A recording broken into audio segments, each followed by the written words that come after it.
ঠাণ্ডাৰ দিনত যদি আপোনাৰ হেয়াৰ লছ হৈছে তেতিয়াহ'লে এইটো ভিডিঅ' আপোনাৰ কাৰণে। ঠাণ্ডাৰ দিন বা উইণ্টাৰ ছিজনত আপোনাৰ হেয়াৰ লছ হোৱাটো বহুত কমন, কাৰণ আপোনাৰ এনভাইৰমেণ্টটো শুকান হৈ যায়, ইয়াৰ কাৰণে আমাৰ হেয়াৰ লছ হোৱা ষ্টাৰ্ট হয়, কাৰণ আমাৰ স্কাল্পটো শুকান হৈ যায়।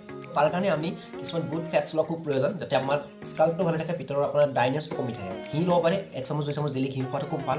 ড্ৰাই ফ্ৰুটছ ল'ব পাৰে, চুলিৰ কাৰণে খুব ভাল হ'ব এইটো আপোনাৰ ঠাণ্ডাৰ দিনত বিশেষকৈ।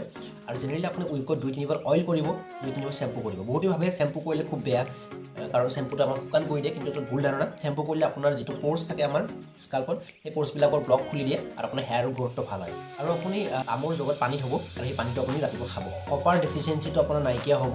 তামোল পাতৰ পানী খোৱাটো আপোনাৰ চুলিৰ কাৰণে খুব ভাল হয়। বাহিৰৰ পৰা আহি আপুনি ডাইৰেক্ট গৰম পানী বা কুহুমীয়া পানী চুলিত নিদিব, কাৰণ তেনেকুৱা কৰিলে আপোনাৰ হেয়াৰটো ডেমেজ হোৱাৰ চান্স বেছি থাকে। যেতিয়া আপুনি চুলিত চেম্পু বা অইল কৰে, তেতিয়া আপুনি ধ্যান ৰাখিব যাতে চেম্পু বা অইলটো আপোনাৰ ভিতৰলৈকে আহে, গুৰিলৈকে সোমাই যায়, কাৰণ চুলিত যেতিয়া আপুনি গুৰিলৈকে আহে তেতিয়াহে তাৰ বেনিফিটটো পোৱা যায়। যদি চুলিৰ ওপৰতে থাকে তাৰ বেনিফিট নাপায়।